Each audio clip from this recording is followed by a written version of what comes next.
뉴욕의 겨울밤은 유난히 차갑고 길었습니다. 허드슨강의 검은 물결 위로 미 법무부의 육중한 수송 헬기가 굉음을 내며 내려앉던 그 순간 전 세계 독재자들의 심장은 멈췄을지도 모릅니다. 헬기 문이 열리고 쏟아져 나온 요원들 사이로 한 남자가 모습을 드러냈습니다. 우리가 익히 알던 위풍당당한 남미의 반미 투사는 그곳에 없었습니다. 헐렁한 회색 죄수복, 손목을 파고드는 차가운 은색 수갑, 한때 시몬 볼리바르의 재림이라 불리며 남미 좌파의 아이콘으로 군림했던 니콜라스 마두로의 몰락은 그렇게 전 세계에 생중계되었습니다. 하지만 이 드라마의 진짜 주인공은 수갑을 찬 마두로가 아닙니다. 바로 그 순간 지구 반대편 베이징에서 흐르던 기이할 정도의 침묵입니다. 오늘 우리는 소위 강철 동맹이라 불리던 관계가 현실의 힘 앞에서 어떻게 처참하게 찢겨 나갔는지 그 잔혹한 이면을 파헤치려 합니다. 불과 얼마 전까지 그들은 서로를 형제라 불렀습니다. 어떤 외세도 우리의 우정을 갈라놓을 수 없다고 호언장담했습니다. 그러나 미군 특수부대의 헬기가 카라카스의 밤하늘을 가르고 마두로를 낚아채던 그 결정적 순간 대륙의 약속은 신기루처럼 사라졌습니다. 왜 그랬을까요? 중국은 왜 자신들의 전략적 자산인 마두로가 짐승처럼 끌려가는 것을 지켜만 봐야 했을까요? 2만 킬로머의 거짓말. 지리학은 용서하지 않는다. 전쟁은 감성이 아닙니다. 철저한 물류무 로지스틱스와 숫자의 싸움입니다. 중국 지도부가 외쳤던 인민해방군의 보호가 얼마나 허무맹랑한 소설이었는지 확인하려면 지도를 펼쳐야 합니다. 베이징에서 카라카스까지 바닷길로만 무려 2만 킬로미가 넘습니다. 이 거리는 단순한 숫자가 아닙니다. 중국 함대가 마두로를 구하기 위해 출동한다면 그들은 태평양이라는 거대한 장벽을 넘어야 합니다. 그리고 다시 대서양으로 진입해야 합니다. 이것은 항해가 아니라 죽음의 행군입니다. 현대 해군력의 핵심은 대양 해군 블루 워터 네이비 역량입니다. 미 해군은 전 세계 어디든 48시간 안에 주력 전력을 투사할 수 있는 지구상 유일의 진정한 대양 해군입니다. 반면 중국 해군은 덩치는 커졌을지 모르나 여전히 자국 연안에서만 호랑이 노릇을 하는 연안 해군 지린 워터 네이비 수준을 벗어나지 못했습니다. 태평양을 건너려면 중간 기착지가 필수입니다. 괌, 하와이, 그리고 대서양으로 나가는 병목 구간인 파나마 운하. 이 모든 길목을 누가 쥐고 있습니까? 바로 미국입니다. 중국은 대서양에 믿을 만한 보급기지가 단 하나도 없습니다. 과거 중국 함대가 장거리 항해 훈련 중 보급 문제로 옥수수 가루나 타먹으며 버텼다는 일화는 군사 전문가들 사이에서 유명한 웃음거리입니다. 식량조차 제대로 대지 못하는 군대가 지구 반대편의 동맹을 지킨다는 것은 애초에 성립할 수 없는 거짓말이었습니다. 랴오닝함의 굴욕, 검은 연기를 뿜는 종이 호랑이, 중국의 첫 번째 항공모함, 랴오닝함, 랴오닝을 봅시다. 중국인들의 자존심이라 불리는 이 배는 역설적으로 중국 해군의 한계를 가장 적나라하게 보여주는 증거물입니다. 이 배의 태생은 우크라이나의 고철 덩어리였습니다.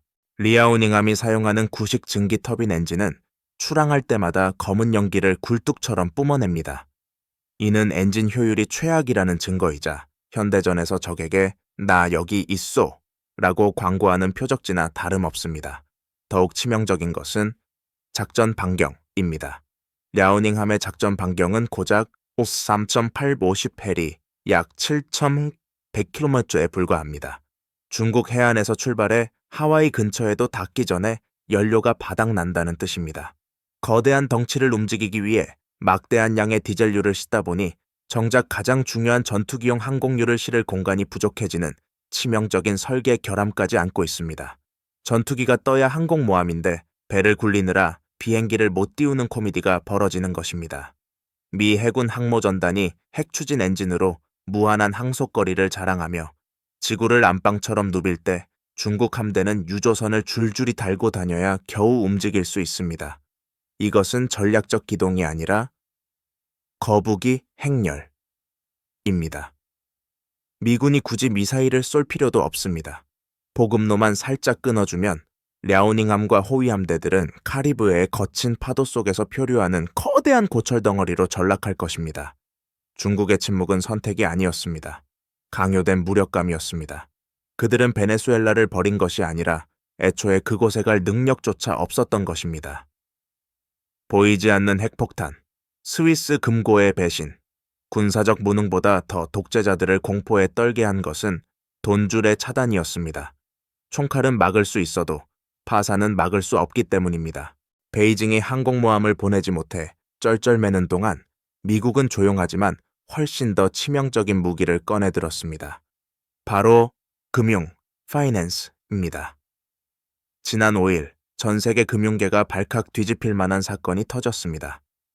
영원한 중립국이자 전 세계 독재자들의 비밀 금고라 불리던 스위스가 마두로와 그 측근들의 계좌를 전격 동결해버린 것입니다. 불법으로 축제한 것이 확인되면 이 돈을 베네수엘라 국민에게 돌려주겠다.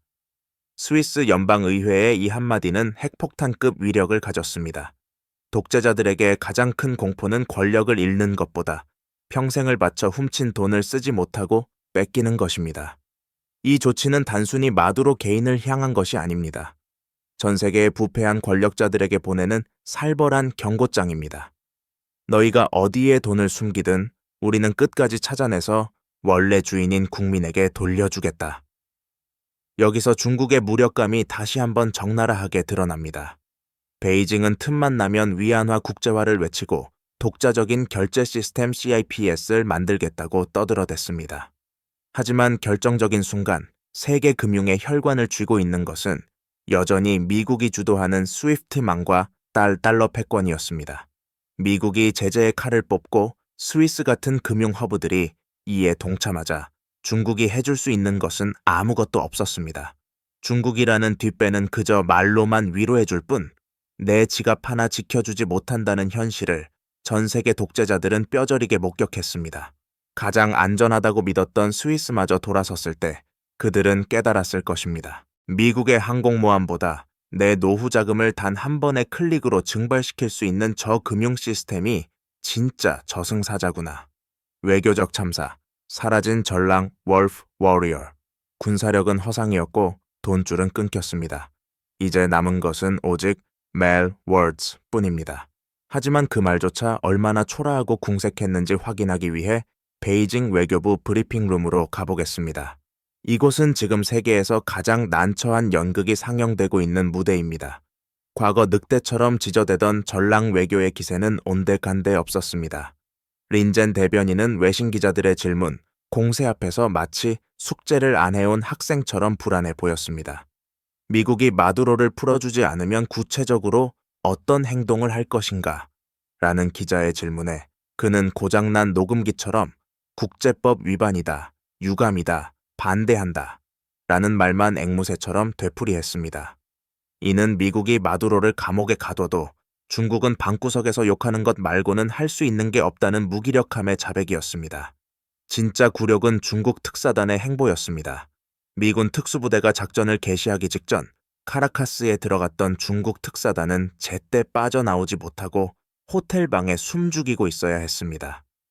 영화에서는 중국 여권을 들면 전 세계를 누빌 수 있다고 선전했지만 현실은 미군 작전 중에 숨도 크게 쉬지 못하는 신세였던 것입니다. 첩보도 늦었고 판단도 느렸으며 행동은 굼떴습니다. 쿠바의 질식과 유령선들의 숨바꼭질, 베네수엘라가 쓰러지면 그 충격파가 가장 먼저 그리고 가장 파괴적으로 덮칠 곳은 바로 쿠바입니다. 생물학적으로 말하자면 숙주, 베네수엘라다가 죽으면 기생충, 쿠바 정권도 함께 죽는 법입니다. 플로리다 마라라고의 화려한 리조트에서 도널드 트럼프와 마르코 루비오가 나눈 대화는 쿠바 지도부의 심장을 얼어붙게 만들었습니다. 루비오 국무장관 지명자는 본질을 정확히 꿰뚫어냈습니다. 그는 베네수엘라 사태의 몸통은 마두로지만 그 뿌리는 쿠바라고 지목했습니다. 실제로 베네수엘라의 정보기관과 친위대를 장악하고 석유를 빨아먹던 것이 바로 하바나 정권이었기 때문입니다. 지금 카리브해에서는 기괴한 숨바꼭질이 벌어지고 있습니다. 수십 척의 유조선들이 레이더에서 사라졌습니다.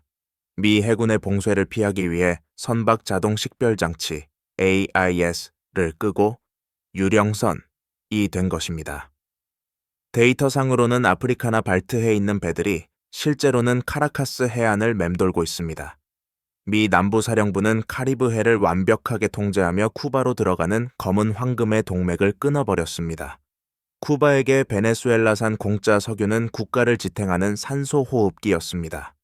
발전소가 멈추고 공장이 서면 정권 붕괴는 시간 문제입니다. 중국은 지난 수십 년간 쿠바를 서방우 진출해 교두보로 공들여 키워왔지만 미국이 앞마당에서 벌이는 이 질식작전을 막을 힘이 전혀 없습니다.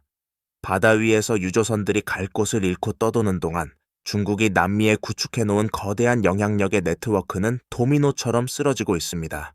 대만, 타이완을 향한 서늘한 경고. 이 모든 지정학적 드라마가 결국 향하는 곳은 어디일까요? 아시아의 화약고, 대만 해협입니다. 베이징 브리핑 현장에서 가장 섬뜩했던 순간은 한 서방 기자가 던진 질문이었습니다.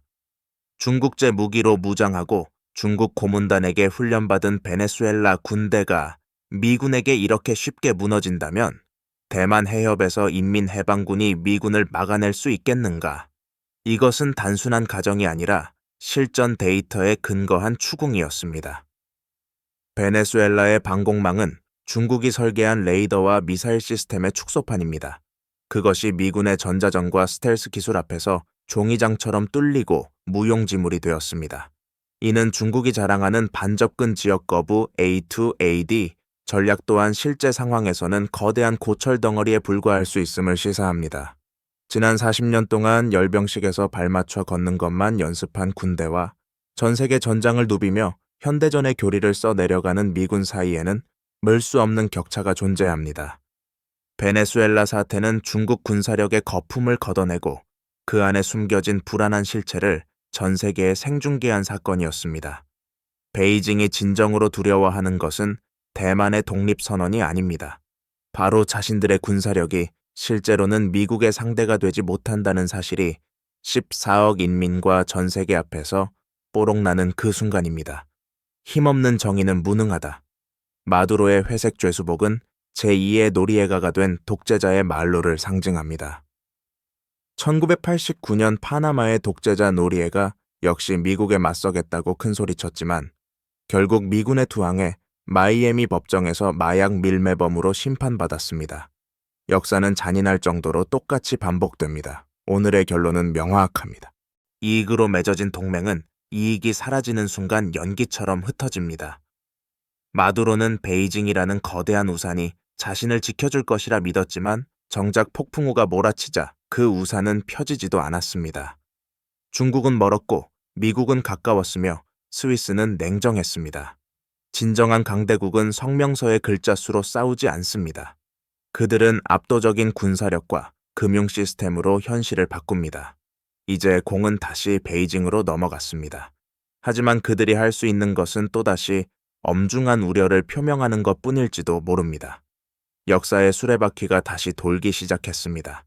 무임승차는 끝났고 청구서가 날라들 시간입니다.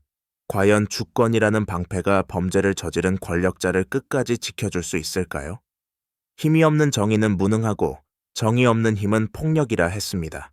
이번 사건은 국제법이 종이 조각이 아니라 살아있는 정의가 되기 위해서는 때로는 압도적인 힘이 뒷받침되어야 한다는 냉혹한 진리를 보여주었습니다. 지금 전 세계 독재자들은 잠 못 이루는 밤을 보내고 있습니다. 다음 차례는 누구입니까?